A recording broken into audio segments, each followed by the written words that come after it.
Hello, good afternoon everyone. Andito na naman tayo sa life hacks natin. This is a series of talks about how we can live a better life. That's why it's called life hacks.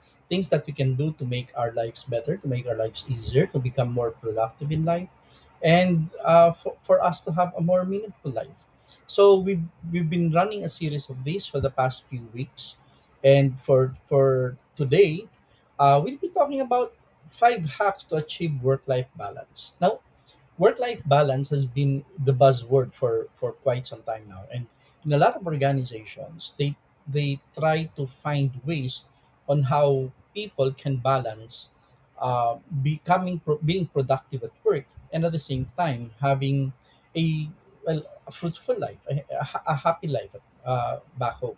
Because the challenge is that for a lot of companies now and for a lot of employees now, imagine if you have an 8 to 5 job, you start at 8 a.m. and end at 5 p.m. Now it seems easy, you're staying in the office only for 9 hours, but then again the challenge is that it's so difficult to travel. The congestions in the streets are so bad that when I was working before, if my work was at 8 o'clock, I'd leave my house 6 a.m. So I set aside 2 hours for travel time. But right now, for some, they set aside more than 2 hours for travel time, sometimes 2.5 to 3 hours. So let's just say during my time, it was just 2 hours travel time going to work and another 2 hours going back, going traveling home. So that's 4 hours. 4 hours plus your 8 to 5 job, that's 9 hours. 4 plus 9 is 13 hours. So you only have 24 hours in a day. Half of that is supposed to be is 12 hours, but you're spending 13 hours for your work because travel time is also considered as work. But not only that, if you will leave your house at 6 a.m., you can't just wake up at 6 a.m. You need to prepare. So if you're fast, probably you can wake up at 5:30 and be off at 6 a.m. But for some, actually for a lot of people, they wake up at 5 a.m. so that they can leave at 6 p.m. And upon arriving at home at 7 p.m., they need to rest their bodies for 1 hour. So another 1 hour in the morning, another 1 hour in the evening. So from 13 hours total, that becomes 15 hours total. Imagine the time you spend for you to become uh, for you to become productive at work, or for you to have work, to have employment, for you to have salary that you will get 15th and 30th of the month, spending 15 hours. So those are your productive hours. But the question now is, what about family life? What if your kid wants to talk to you? What if your kid wants to have a chat with you? You can no longer do that because you're already too tired for them. Imagine arriving at your house at 7 p.m., resting for 1 hour, 8 p.m. You'll have dinner still, and at by that time you'll be too tired already because you still need to wake up at 5 a.m. the next day, and you need to remember that. So to wake up at 5 a.m., if you will sleep at 12 midnight, that's only 5 hours. To complete the 8 hours of sleep, you need to be sleeping already at 9 p.m. Just imagine this computation. So you're asleep at 9, 10, 11, 12, 1, 2, 3, 4, 5. So you're asleep at 10, at 9, wake up at 5, travel to work, travel home, rest for an hour until 8 p.m. Then you only have from 8 p.m. to 9 p.m. for your family. Although, of course, you can say, the rest time I'll spend with my family. So you only have 2 hours a day to spend with your family, to spend with your kids. So what kind of relationship will you be able to build if that's the only time that you have, 2 hours a day, and the rest is for you to rest and for you to travel back and forth and for you to work. Now that is why for a lot of organizations, when I was working at Dell before, we really had a program for work life balance. In fact, our bosses were telling us, come on, you need to go home. There's still time tomorrow. You can still continue your work tomorrow. You need to go home. You need to go home. That's what they kept on telling us. But then the volume of work was just so high, and at that time, my teammates were all so very productive. We were really practically doing so many magical things in learning and development that if I would go home and spend just 8 hours, 9 hours, including lunch, in the office, when I go home, I would see all of them still working their butt out, still at the thick of their deliverable. So it would be kind of difficult for me to leave the office if I know that everyone is still there working. So although I could go home at 6 p.m., 7 p.m., I normally go home at about 10, 11 p.m. Then I go back to work again tomorrow. So that's why it is important for us to talk about this. It's important for us to talk about work-life balance because at that time I could say probably I didn't have that much work-life balance. All the more when I was still in an automotive company. I go to the office Saturdays and Sundays. Mind you, our work days were only until Friday, but I'll go back to work Saturday and Sunday to finish my deliverables. That's how difficult it was. So let's talk about work-life balance. How do you balance work and life? How do you become productive at work while at the same time spending enough time with your families? What do you do? Okay, these are the things that we'll discuss now. Let's start our discussion with our 5 hacks. And the 5 hacks, of course, since this is life hacks, again has the acronym ANGEL. That's me, by the way. I'm Angel Lazari. I am the president and lead thinker of Lazari Consulting. It's a company that we formed uh, 24 years ago, November 4, 1999. That's why just a few days ago, we celebrated our 24th year anniversary. Okay, so what are the life hacks for you to achieve work life balance? 5 things: awareness, negotiation, gatekeeping, elimination, and leveraging. 5 things. Okay, let's talk about each. First, let's talk about awareness. Being aware, being conscious. What does that mean? What does this entail? 3 things: be aware of your priorities, be aware of your time, and be aware of your energy levels. Okay, we'll discuss a bit deeper each and every one of this. Okay, so let's start with being aware of your priorities. In one of the seminars that I am conducting, I run I run so many supervisory training programs, personal effectiveness programs. Next week, in fact, next week I'll be flying to Iloilo to run 2 batches of a 2-day program called Personal Effectiveness Program. I'll be running it through a huge organization there. So whenever I run programs about developing yourself, I normally discuss this personal mission statement. I ask my participants to create their personal vision statements. Now, that is kind of hard actually.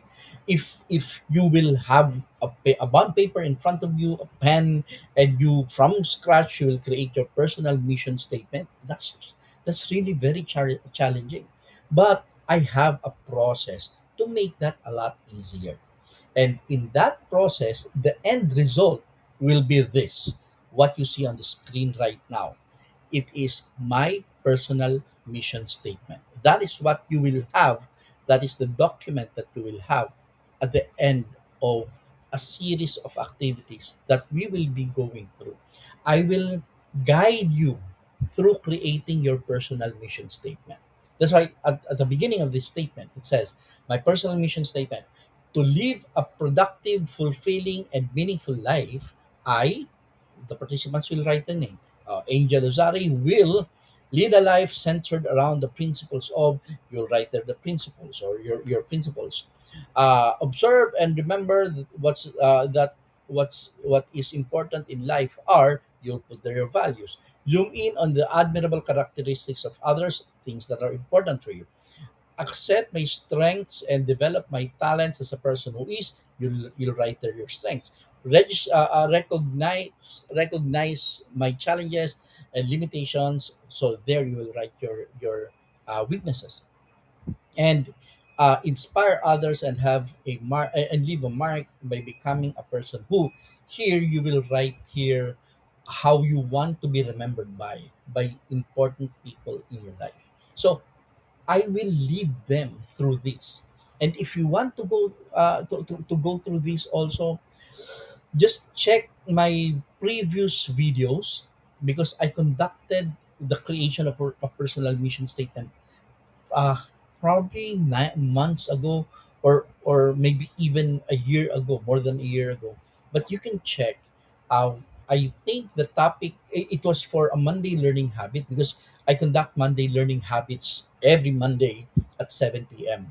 And if I remember it right, the topic at the time was Motivation Manifesto, or the book that we were discussing was Motivation Manifesto. So if you can just go through that and check the different discussion points that we had. I discussed this one. I allow the participants to go through the process of creating a personal mission statement. Now, why is creating a personal mission statement important? Well, to start with, it makes life easier for us. Easier in what sense? The personal mission statement encapsulates your entire belief system. So, if there are certain situations that come up, if you are clear with your belief system, decisions will be easy. Decisions will not be very difficult for you, because you know what your priorities are. Like for example, I have a friend who was newlywed, and they were staying somewhere in Manila. But the guy, my male friend, had what was transferred to to the south.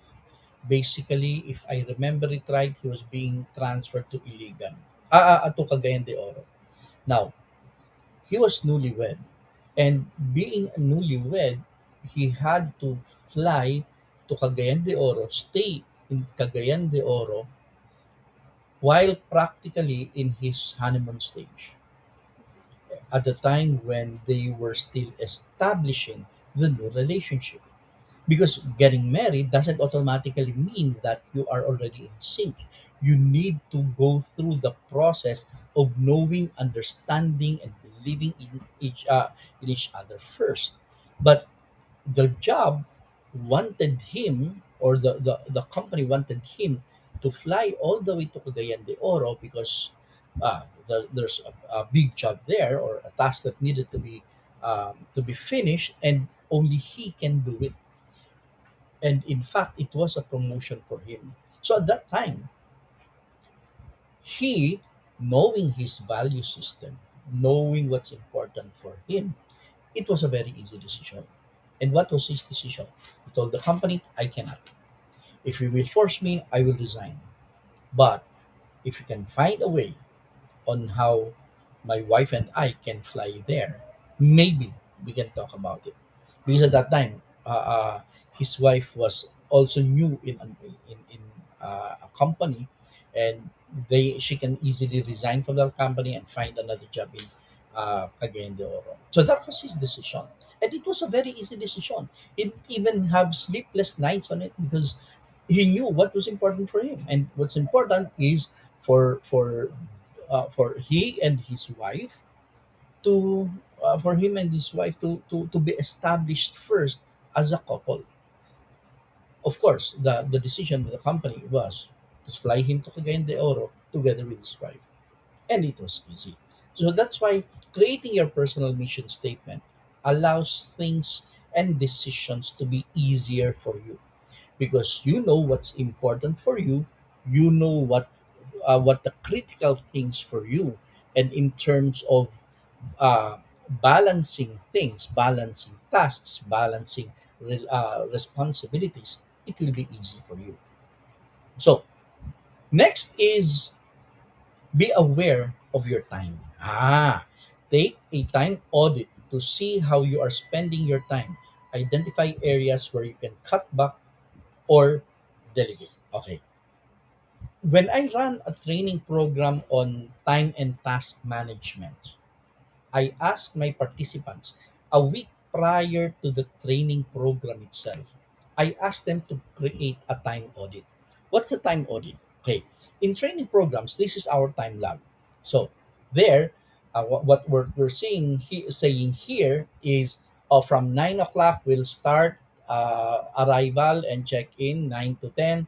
10 o'clock, these are the things that we'll do. 12 o'clock, 1 o'clock, these are the things that we do. So we have a time log. We have a schedule of everything. Uh, a time audit, however, is different. Here, you create the plan first and you do it. In a time audit, you just take down notes on the things that you did on a per hour basis. Like, for example, here, today, if I will create a time log for this, or if I will take down what I did at this time, I will write here in the log. 3:30 p.m. I started this life hacks discussion, and how what time will we finish? Probably about 4:30. We're done. I don't know. It depends on the discussion. So basically, I will log what how I spent my 3:30 to 4:30 p.m. 4:30, what will I do? Probably we'll have lunch because we haven't had our lunch yet. And let's say we spent 4:30 to 5:30. So it is a history of the things that you did backwards, huh? So what am I doing now? And tomorrow I log everything again. The next day I log everything again for 1 week. And during the training program, we will check how are you spending your time? How much time, because everything is logged. You can compute how much time, how many hours, how many minutes did you spend, let's say for travel time for this week. You will write it there. How much time did you spend for reading books? How much time did you spend for watching movies or watching Netflix? Or checking your Facebook posts, or liking and liking the posts of others. How much time did you spend on that? How much time did you spend watching YouTube videos or TikTok videos? How much time did you spend on that? So you will create a log of everything that you did, and at the time of the seminar, we will compute how much time you spent for every aspect of your life.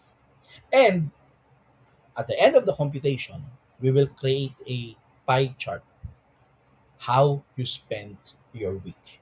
And there we will see, you're spending too much time pala on this task. You're spending too much time on this. And you're not spending too much enough time for your kids, for example, or for reading, or for your me time. You're not spending too much time on that. So here we will be able to understand how you spend your day, and that is very important.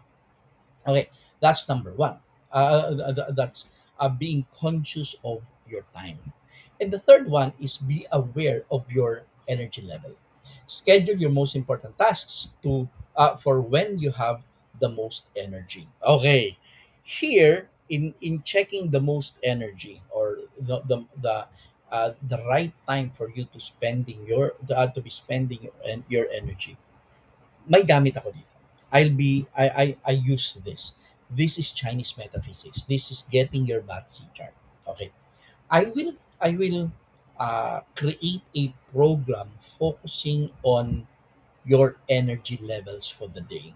Okay, or how you spend your energy, where you would need to focus your energy. I'll be creating a separate program for that. But in preparation for that, one of the things that you need to do is to find your element, to find your day master. And how do you do that? Using your cell phone, just take a screenshot of this first, or later on, since this is in Facebook, okay, you can check it again. Take a screenshot of the QR code, and it will lead you to a site. And the site is what you see on the left side now. Decode your destiny. And all you need to do is to plot in your name, your birth date, the year, the month, and the day. And if you know your birth time, plot in your birth time. Okay? And your birth time, where do you find your birth time? It's in your birth certificate. So plot in your birth time. Now, if you don't know your birth time, it is okay. For this part, it is okay. But you need to check the square time of birth unknown. You need to check that because it will have an effect on your overall chart. So you need to click that or check that. Then you press plot Batsy chart. Okay, that's what you need to check or to press. Then it will lead you to this. Okay, if you don't have your QR code, this is is the website. You can also put it in. Okay, in your first page of your Batsy chart, you need to look at your natal chart. This is your natal chart. And in your natal chart, you have four pillars. You have the year pillar, the month pillar, the day pillar, and the hour pillar. You have all these those pillars. What you will be focusing on is this, the top row of your day pillar. Here it says Earth. So the owner of this chart is an Earth element. There are five elements. You have the Earth, you have water, you have wood, metal, and wood, metal, earth, water, fire, and fire. So you have these five elements. So depending on your element, there is a high energy time and low energy time for you. So in that program, I will be discussing that. But for those of you who'd like to know more about this, because if you know your body chart, it really helps so much in living your life. If you not want to know more about this, on November 30th, Janet will be running a session on the topic is discover the hidden path to your dream job using Batsy. Alam nyo, this is a fantastic topic. If you don't know or if you're having a difficult time with your job, if you always find yourself hating your job, wherein you always need to look for a new job every single week or every single and you stay in your work only for a few months, and to the point that you don't even get regularized in your work. If you are experiencing that, maybe you're not in your right job, maybe that is not your dream job. So if you want to know what the best job for you is, attend this program. Dito you will know, oh, I'm in the right career. Or maybe you will realize, that's why I'm having difficulties at work. This is not the career for me. I need to transfer to the career that is aligned with my strength and with my Batsi chart. And that is really very important. So, if you want to know more about what career will make you rich, or at least what career will make you happy and have a work life balance, November 30 at 9 p.m. 9 p.m. Attend this program, discover the hidden path to your dream job using Batsi. It will be conducted by Janet, life transformation coach, and she's part of Lozari Consulting. You need to put that already in your calendar. Okay, so let's go to the next negotiations. First is awareness, next negotiation. In negotiation, we have three things: identify the non negotiables, say no to extra commitments, and take breaks. Okay, let's go deeper into each. Identifying your non-negotiables. What are the things that you absolutely must do each day or week? Schedule these activities first. The most important ones. So, in your personal mission statement, you will realize that probably you're not spending enough time with your family. So here, If it is a non-negotiable for you, meaning in terms of looking at yourself in the future, you'd like to make sure that you have a full a good relationships at home, then you need to take to really set aside time for that. If you want a happy family, you need to spend time for it. So how do you do that? Identify your non-negotiables. Make sure every week in your calendar there's time for your kids, there's time for your spouse, there's time for your parents. You need to make sure that those non-negotiables are included in your planner, because if it is not, if they are not included in your planner, I will bet you will forget it. You will be so busy with work that you will forget that you have other tasks as well. Remember, all of us are wearing different hats. Different hats. Huh? At work, you're wearing the hat of an employee. Probably you're also wearing the hat of a leader or a manager. At home, you're wearing the hat of a parent. If you're already a parent, you're also wearing the hat of a spouse, and you're also wearing the hat of a kid, because if your parents are living with you, or maybe even if they're not living with you, but you still have that hat with you. So you need to make sure that those important tasks are are given enough schedule, or are given the right schedule. So how do you do that? Say no, the second item here, say no to extra commitments. If there are commitments, if there are tasks given to you that you don't have the bandwidth with, you already don't have the time for it, learn to say no. Learn to say no. So like right now, I'm doing a lot of projects. Some clients are requesting me, "Oi, can you run this program for us?" I check my calendar. If I don't have the bandwidth for it, I I pass it on to some of my friends who have the bandwidth, meaning you have the time and the resources probably to run the programs for them. Because if I get it, I will be missing out on my non-negotiables. And since it is a non-negotiable, I it's not up for no, for a chat. I can easily say no immediately. So say no to extra commitments. And the third, take breaks. You need to make sure that you take breaks. There's a study that if you notice, at work we start at 8, have an AM snack at 10 a.m. Then 12 noon, we have a lunch break. Then 3 p.m. PM snacks. Then 5 p.m. we go home. Why 2 hours? Because there was a study done before. I just don't remember what particular study, but there was a study done before that for every 2 hours you need to rest. You need to rest, and uh, because if you get so consumed with your work, you're not becoming productive anymore.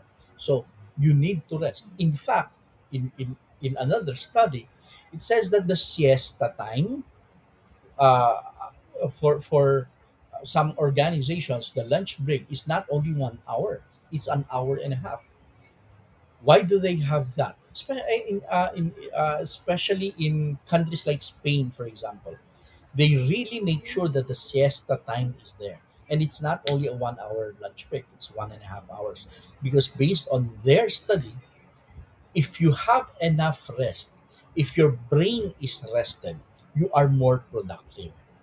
If your brain doesn't have rest, you are less productive. So, to optimize your productivity and to make sure that you're always running at full throttle whenever you need to work, you need to rest. So here, get up and move around every 20 to 30 minutes, not only to relax your brain, but your physical body as well. And take a walk, stretch, or get some fresh air. So those are three things that we need to look into, which when we talk about negotiations. We need to identify the important things for us, the non-negotiables, say no to other things, and you take breaks. In fact, along this line, uh, a philosopher that by the name of Gandhi said, things that matter most must never be at the mercy of things that matter least. Things that are important for you should never be set aside because you need to spend time for things that are not important for you. So that's why it is important for you to have your personal mission statement so that you know what things are important for you. And if you have already established the things that are important for you, then you set aside time for those. Don't just going through your entire day spending running errands, doing some tasks that at the end of the day you will notice that, hey, I spent too much time on this, and that's not even important. So in the time log that I discussed a while ago, you will see that. And a lot of my participants get this aha moment wherein they will realize, ang haba pala, I'm spending too much time for this and I didn't even realize. That's why I don't have enough time for this because my time is already consumed on this other task. So remember what Gertie said. Things that matter most must never be at the mercy of things that matter least. Okay, so that's negotiations. Let's talk about gatekeeping now. Gatekeeping, ensuring that things don't pass by you. Okay, three things again. Set boundaries between work and personal life.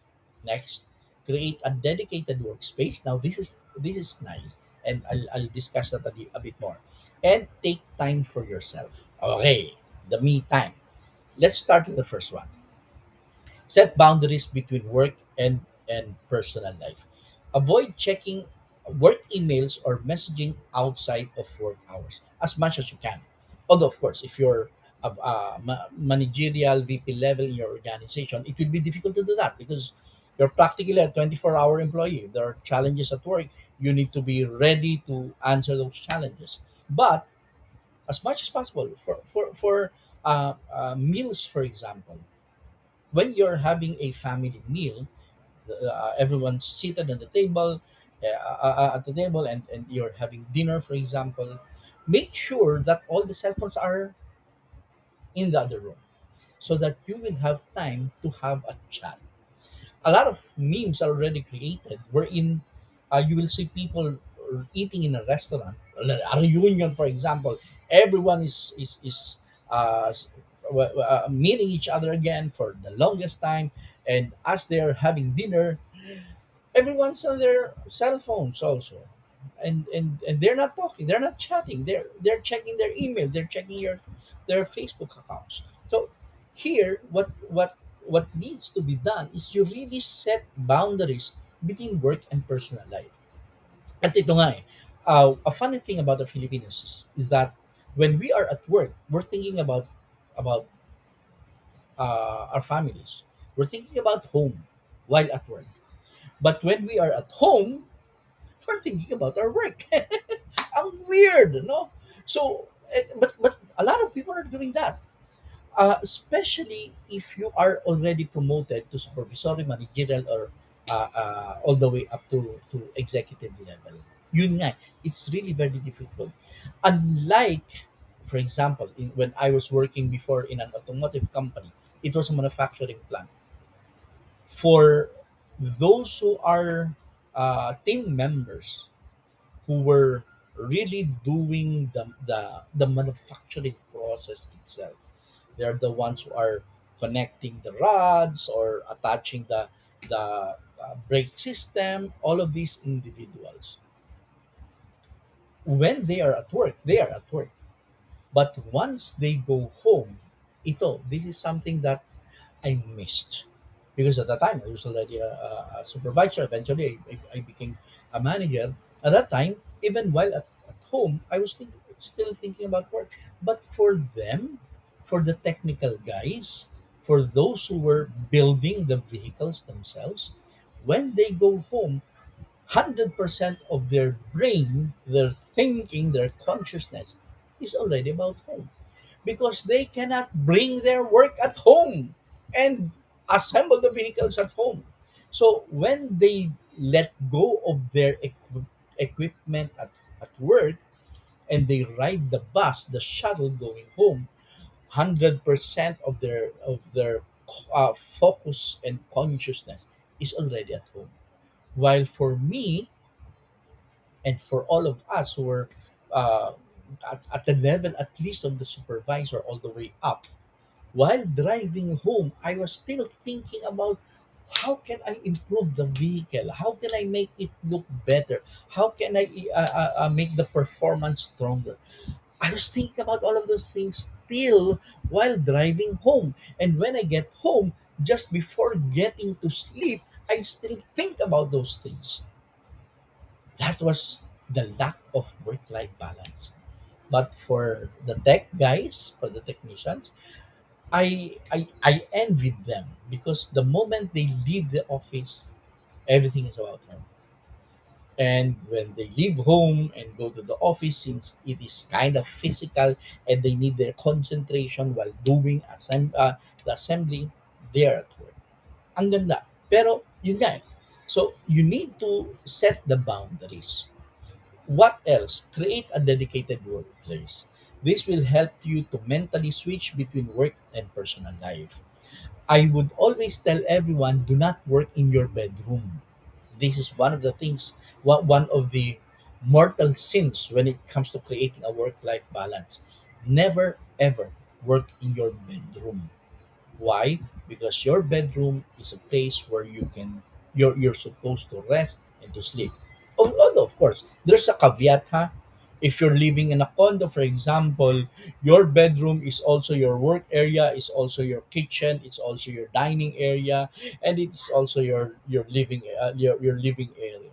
Of course, because of the size of your your uh, your condo. But if you can find a nook, like for example for us, uh, you will find us, Janet for example right now is in her nook. It's a small space wherein she can focus on working. When she's done working, she will leave that nook, and either we watch TV or we have dinner or what have you. So there's really a place set aside for work. And if you leave that place, do not work. But if you want to work, you go to that designated place and work.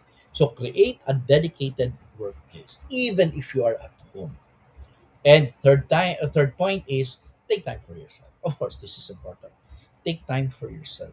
Take time for you to be with yourself only. A friend of Janet by the name of Chris has a very beautiful way of making sure that this happens. She really travels. Well, because she has so many responsibilities at home, and she's really whenever she's at home, she really is into it, into making sure that everybody is happy and well, living a good life. So when she needs time for herself, she would really travel. Recently, if I'm not mistaken, she went to Japan for what, 3, 4, 5 days, I don't know. But she really travels. So really take time for yourself. I mean, Janet, after this series of programs that we are conducting, we will travel. Well, we will drive. Not really fly yet, but we will be driving. Probably we'll go somewhere.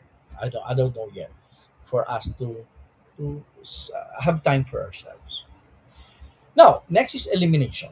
And in elimination, again, three things: eliminate unnecessary tasks from your to-do list, simplify your routines, and declutter your workspace. Okay, isa-isahin natin. Eliminate unnecessary tasks from your to-do list. Focus on the most important tasks and delegate the rest. It is similar to, since my wife Janet is a chef, there is a term that they normally use, and the term is mise en place. That's how it is pronounced. It's not mice and place. It is not that. It's mise en place. And what is mise en place? What they do is prior to cooking, they already arrange everything. So just like what you see on your screen right now, you have the tomatoes there, you have the green pepper there, you have everything is already prepared. In fact, this is not yet completely mise en place because if you need to do really mise en place, You need to already slice what needs to be sliced, so that once you start cooking, you just put everything there, one by one or combined, depending on whatever you're cooking, everything is already there. Everything has been sliced already, everything has been ground already, everything is prepared for cooking. That's called mise en place, and chefs do that. Okay, and it makes cooking easier, because once you open the stove and you start cooking, it's easy to get the necessary ingredients for the food that you're preparing. The next, we're talking about simplify your routines. Find ways to streamline your daily and weekly routines. In the manufacturing sector, this is called lean manufacturing. And in lean manufacturing, what we do is to take out the wastes, or the wasting, the things that should not be there. So there are 8 wastes of lean manufacturing. And what are the 8? Uh, the defects, overproduction, waiting, non-utilized talent, transportation, inventory, motion, and extra processing. So in lean manufacturing, you make sure that those unnecessary tasks are taken out, and you leave only tasks that are really very important for the job, and so that you can spend your time wisely at work. The third one is declutter your workplace. A cluttered workplace can lead to a cluttered mind. Somebody's saying that. Okay, so how do you do that? Japanese style naman tayo. In Japanese, they say konmari. Konmari is a way of arranging things. It's a way of like what you see on your screen. The socks are arranged perfectly, the shirts are arranged, so that when you need to get these items, when you need to get these things, it's easy to just pull them out from the drawer. Everything is pre-arranged, even color coded, in fact, if you look at your screen. So this is a Japanese way of arranging everything. It is called konmari. Okay, so the next is leveraging. In leveraging, there are 3 things again that we need to look into. First, leverage technology. Next, delegate tasks. And thirdly, ask for help. Let's start with leveraging technology first. Use tools and apps to help you to be more productive and efficient. And there are so many tools and apps that you can use to become more productive at work. Now, one of the greatest tools that we have now is AI. It's artificial intelligence. Although, of course, we know that in the different branches of our government, there's already AI. A lot of people there are saying a lot of things, but intelligence is just artificial. Joke lang. Okay, so what is artificial intelligence? There are 4 things. First is machine learning, neural networks, natural language processing, and robotics. In machine learning, if you notice that in some of the apps that you register to, they will ask you which among the 5 pictures is a pedestrian lane, which among the 5 pictures has a bicycle on it. So you click this. It seems like it is something that just makes sure that everything is secured and that you are a human clicking, but it is actually machine learning.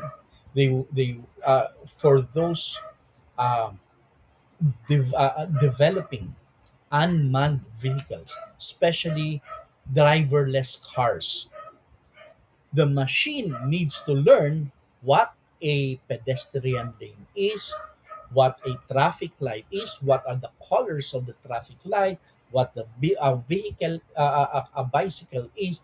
All of these things, the machine needs to learn. And for the machine to learn, we help them learn. So basically, what the machine is saying, we help me, which among the pictures has a pedestrian lane, so that I will know if the machine will be the one driving your car. And that is in the very near future. It's not even next generation, it's within our generation now. So the machine is asking you, How do I identify a pedestrian lane? Because some pedestrian lanes are not that clear anymore. If everything is clear, it's easy for the machine to identify.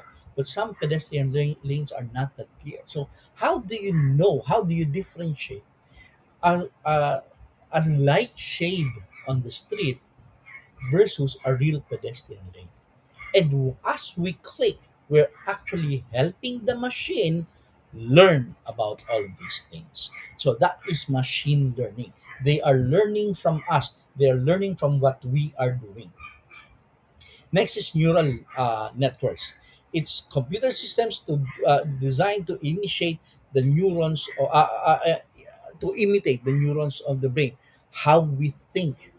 Okay, one of the greatest apps now, and people are not even aware that this is a very powerful app, is Grammarly. In Grammarly, when you write something, Grammarly will check your grammar, will check your words, will check the tenses of your verbs, will check all of these things, and will even give you a better version of what you wrote.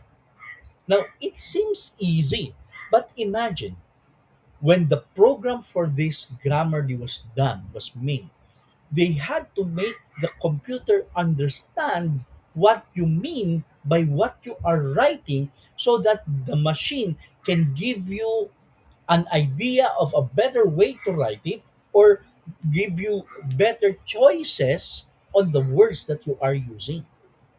Ang galing. It is not an easy task. The machine needs to understand how you think so that the machine can help you. So that's already knowing the neural networks, and at the same time natural language processing, the ability to understand speech as well as understand and analyze documents. And right now, machines are doing that. And finally, in robotics, robotics has been there. We've already known this for the longest time. In the manufacturing sector, we're using so much robotics. In some countries, there are no more people actually making the vehicles. Robots are the ones doing it. Although, of course, some parts of the entire process still needs humans. But for a huge part of the entire production process, robots are the ones doing them already. So the third is the second is delegate tasks. If you have the ability to delegate tasks, meaning you at least you're at supervisory level, do it. This will free up your time so that you can focus on the most important things. May tinuro yan si Eisenhower. It's called the Eisenhower Matrix. And this was used also by Stephen Covey in his book, Seven Habits of Highly Effective People, habit number 3. Uh, think first things first. Okay.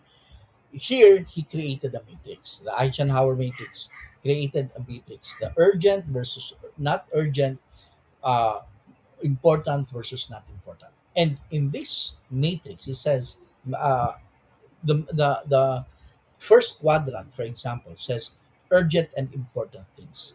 And if it is urgent and it is important, you do it.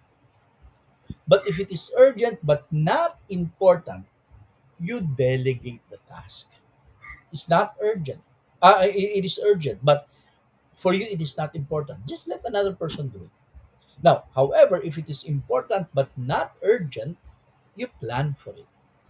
And finally, if it is not urgent and not important, you eliminate it altogether because you will be spending time for something that's not important and it's not even urgent.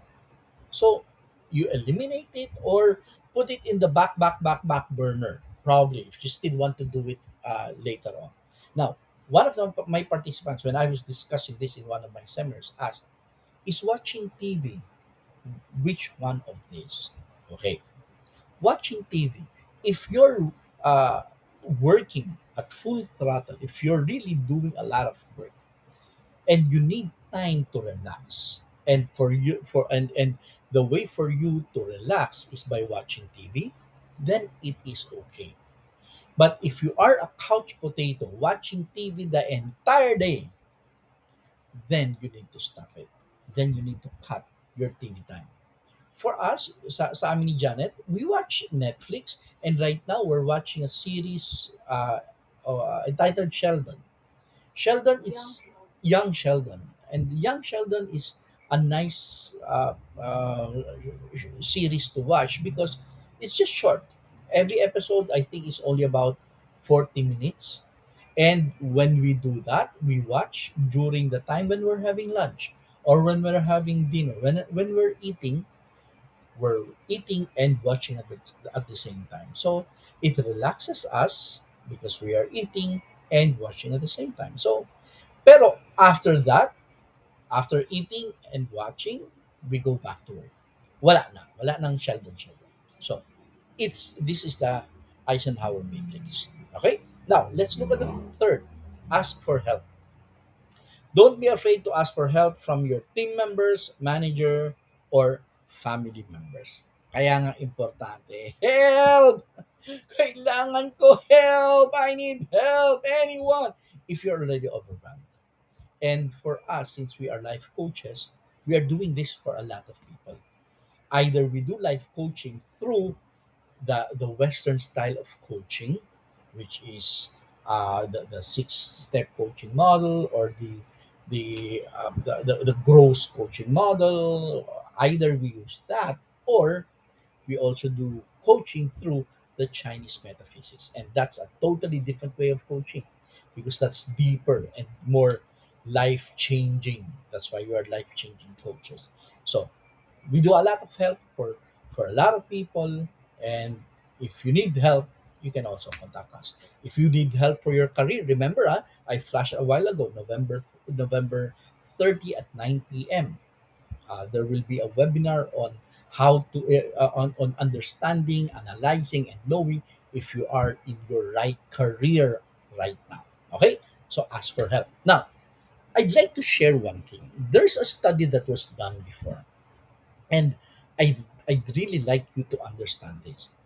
The need to achieve work life balance. Why do we really need to have a work life balance?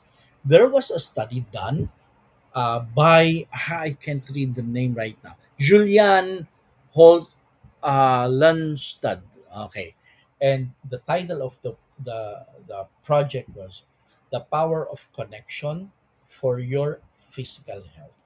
Okay. I know this is small. I'll zoom in the different slides. So in this study, they noted 3 aspects of relationship. And the 3 aspects are structural, relationship functions, and quality. Okay. The structural aspect is having people in your life, having friends, having colleagues, having people who are there with you and for you.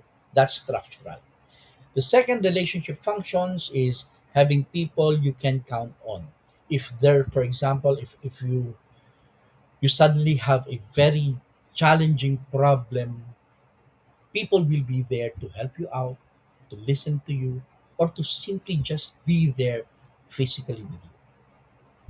Recently, we needed that. We had a huge challenge at home with our daughter, and I'm so happy that there were so tons and tons of support and help that was thrown at us, that was given to us by our colleagues and friends from um, different parts of our life. Some are work colleagues, some are schoolmates, some are different people, and they were there. All of them were there to help us out. And the third is quality, meaningful, satisfying, and positive relationship. This is not just a chat mate, for example, text mate, or somebody who you notice every day as you walk to the bus station. These are really meaningful, satisfying, and positive relationships. Real friends, not just colleagues, but real friends. Now, those are the aspects of relationship. Now, they in this same study, after realizing that, they said that, okay, let's check the risk of earlier death. Grabe. They wanted to see how people can live longer, or what are the reasons why people die early. Okay, so here in the study, you can see on the right side of your screen loneliness. People who are lonely have 26% higher risk of earlier death if you are lonely. People without social interaction, meaning they experience social isolation, get 29% more. And get this, people who are living alone, 32%. After seeing these numbers, I realized there's another study that measures the level of happiness. And in one of the studies, they say that Filipinos are probably the happiest people in the world. I don't know if we are still the happiest people in the world, but we are happy people. Even though there are lots of floods, or when there's so many typhoons, some earthquakes, volcanic eruptions, and the government is really bad, even though we have all of these, we are happy. Now, why is it that we are happy? In this study, living alone, Filipinos don't live alone. We live with our families. So that one, we are already checked. We're not. We're. It is so seldom that we live alone. Ito nga lang, there's a trend now for people to show their independence, their capability to live productively alone, and this is going high. Tumataas ito. That's why in some of the group chats that I am part of, talking about HR, really work-life balance is a huge, huge challenge now in the working world. Why? Because there are more and more people living alone now. If you look at the vicinity of call centers, for example, there are so many condos located around call centers. Why? Because there's a very high rate of agents of people working in this industry who live alone. Okay, so normally though, for Filipinos, we don't live alone. Social isolation, we're so much marites. So, in terms of social isolation, normally we are not this. And lonely, we have so many friends. We have so many colleagues. We have so many kainumans. Weekends, inom tayo, tagay, pare ko. We have so many activities with people we love, or at least love a little. And because of these three things, probably that's the reason why they say Filipinos are the happiest in the world, because these three things are not that strong, that not that visible in our culture, because we are seldom lonely, because we have people around us. We are not socially isolated because we have friends around us, and we don't live alone. We have our families. Even the grandparents normally will have people living with them, or people who are, or if they are not living with anybody, their friends, their families visit them so often. So all of these three things are not present in us. So that's why Filipinos are the happiest, and probably a reason also that's why we are living longer. But the question is, how about the physical aspect of it? Okay, ito, tingnan nyo to. In the same study, they compared social uh, connection and leading health indicators. They compared which are the things that affect the risk for mortality, increase in death, or a short lifespan. Which are the things that influence this? And in this chart, the green ones, just the letters are so small, you might not be able to read it, but you can check the study. The green ones are physical conditions. Like, for example, the bottom line, the bottom one, air pollution. It affects our life, but very small. Obesity, BMI affects us. Big. Physical activity or controlling or the lack thereof is also big. But the orange ones are not physical in nature. It is social. In fact, if you check the top two reasons, social connection, complex measures the social integration, and the support uh, uh, versus how social support contrasted. I can also read that. Huh? Social connection, high or low social support. So social support is having people at your back. Okay, if you suddenly have a big problem, the support system is people being there for you, and the integration is how you integrate your life socially. These are two things that greatly affect our risk for mortality. Imagine, it is not physical, it is social. And you will find friends niya. Actually, we have friends who contracted the big cancer. And for those people who has cancer, you will notice two things.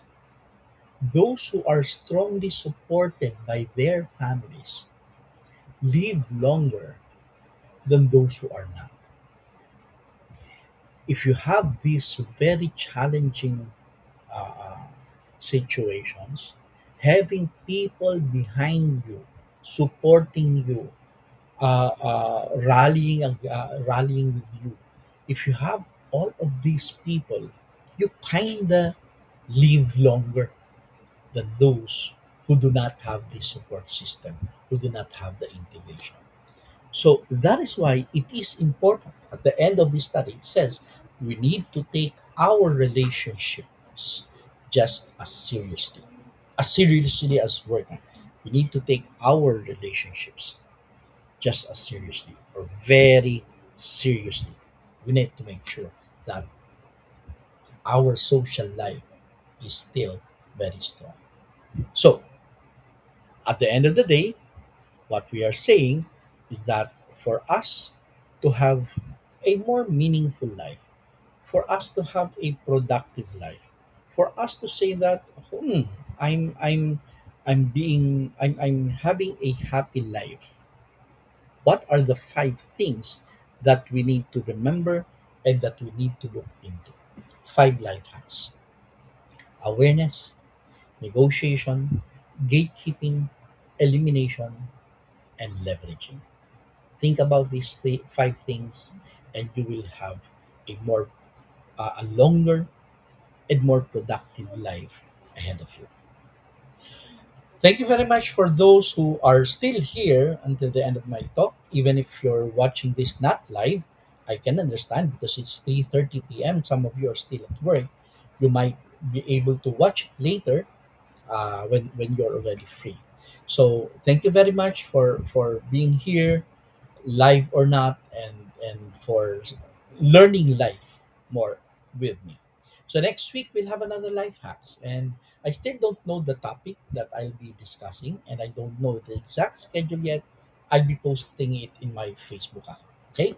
So maraming salamat. Thank you for joining us. Again, I'm Angel Lozari. I'm the president and the thinker of Lozari Consulting. Magandang umaga sa inyo lahat.